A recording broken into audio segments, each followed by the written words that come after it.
তো চলো, ডাস্কি টোনের উপর যাদের মেকআপ করতে ভয় পাও আজকের ভিডিও তাদের জন্যে। যেহেতু গরম চলছে আর আমার মডেলের ছিল নর্মাল টু ড্রাই স্কিন, তাই আমি এখানে জেল বেস ময়শ্চারাইজার ইউজ করেছি। তারপর তোমরা একটা ভালো প্রাইমার ইউজ করে নেবে। আমি এখানে রিকোডের গ্রিপ প্রাইমার ইউজ করেছি। এরপর স্কিন টোনের থেকে 2 শেড ডার্ক কালার নিয়ে ফেসে যে এরিয়াতে প্রবলেম আছে সেখানে কালার কারেক্ট করে নেবে। এরপর স্কিন টোন ওয়াইজ ফাউন্ডেশন নিয়ে নেবে। আমি এখানে রিকোডে 06 শেড ইউজ করেছি। তারপর ফাউন্ডেশনের সাথে ম্যাজিক ড্রপ ইউজ করে নেবে তোমার ক্লায়েন্টের স্কিন টাইপ অনুযায়ী। এরপর দেখো খুব ভালো করে ইমালসিফাই করে নেবে এবং তারপর ব্রাশের সাহায্যে অল্প অল্প করে ফেসে অ্যাপ্লাই করবে। লেয়ার যেন বেশি থিক না হয়ে যায়, তো সেদিকে কিন্তু খেয়াল রাখতে হবে। এরপর আবারও সেম 2 শেড ডার্ক টোন নিয়ে ফেস কন্ট্রোলিং করে নেবে। ফেস কন্ট্রোর কিন্তু আমাদের ফেসের শ্যাডো ক্রিয়েট করতে হেল্প করে। দেন একইভাবে bridge of the nose control line টেনে নেবে। এরপর দেখবে একটা অ্যারো শেপ ক্রিয়েট করেছি যাতে শার্প লাগে দেখতে। ভালোভাবে ব্লেন্ড করে নেব আমরা। এরপর দেখো স্কিন থেকে 2 শেড লাইট টোন নিয়ে টি জোন এরিয়াতে হাইলাইট করে নিতে হবে। And then blend blend blend, খুবই হালকা হাতে ব্লেন্ড করতে হবে যাতে মেকআপ উঠে না আসে।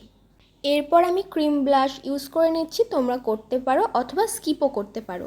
এরপর আমি রিকোডের ট্রান্সলুসেন্ট পাউডার বা বানানা পাউডার ইউজ করে নিচ্ছি পাউডার সেটিংয়ের জন্য। তারপর দেখো ক্লায়েন্টের স্কিন টোনের থেকে 1 শেড লাইট টোন নিয়ে কম্প্যাক্ট আমি ইউজ করে নিচ্ছি। এরপর আমি আবারও পাউডার ব্লাশ ইউজ করছি। একটা কথা মাথায় রাখবে, স্কিন টোন যত ডার্ক টোনে যাবে ব্লাশের শেড ততই কিন্তু অফ টোনের দিকে যেতে থাকবে। আর লাইট পিঙ্কের শেড কিন্তু অবশ্যই তোমরা অ্যাভয়েড করবে। এটা কিন্তু একমাত্র যাদের ফেয়ার টোন তাদের জন্য ইউজ করবে। এরপর একটা ওয়ার্ম টোনের হাইলাইটার ইউজ করে নিচ্ছি আমি। এরপর পুরো মেকআপটাকে সেট করে নেব খুব ভালোভাবে একটা ফিক্সার দিয়ে। ফিক্সার ইউজ করার আগে ভালো করে শেক করে নেবে। তারপর চলে আসলাম আই মেকআপে। একটা লাইট টোন নিয়ে আই লিডে অ্যাপ্লাই করে নেবে। দেন ভালোভাবে ব্লেন্ড করতে হবে। ব্লেন্ড করা হয়ে গেলে সুন্দরভাবে সেটাকে আমরা সেট করে নেব। আচ্ছা, তো দেখো যেহেতু স্কিন টোন ডাস্কি সেহেতু আই মেকআপ কিন্তু বেশি কালারফুল আমরা করব না। এরপর আপার ওয়াটার লাইনে কাজল ইউজ করে নেব। এতে আইটা কিন্তু খুব সুন্দর কাজল কালো চোখ দেখতে লাগবে। তারপর লোয়ার ওয়াটার লাইনের নিচে আমি জেল লাইনার অ্যাপ্লাই করে নিচ্ছি। এরপর একটা ব্রাউন শেড নিয়ে ছোট ব্রাশের সাহায্যে স্মাচ করে নিতে হবে। বেশি ইনার কর্নারের আগাবো না, আমরা কিন্তু আউটার কর্নারের দিকে স্মাচ এফেক্টটা বেশি দিতে থাকবো যাতে ব্ল্যাক এফেক্টটা চারিদিকে ছড়িয়ে না পড়ে, সেদিকে কিন্তু খেয়াল রাখতে হবে।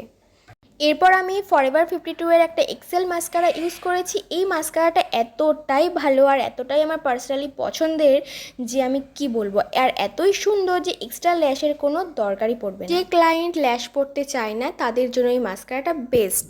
তারপর আমি মিক্স ম্যাচ করে লিপস্টিকের শেড তৈরি করে নিয়েছিলাম আর খুব সুন্দরভাবে মেকআপের সাথে এটা সেটও হয়ে গিয়েছিল। ডাস্কি টোনে মাথায় রাখবে লিপস্টিক কিন্তু খুব বুঝে শুনে চয়েস করতে হবে।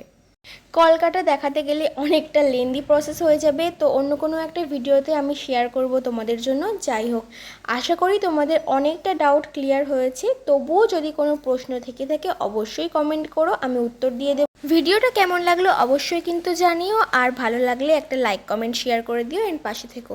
আজকের মতো টাটা, দেখা হবে আবার কোনো একটা অন্য ভিডিওতে।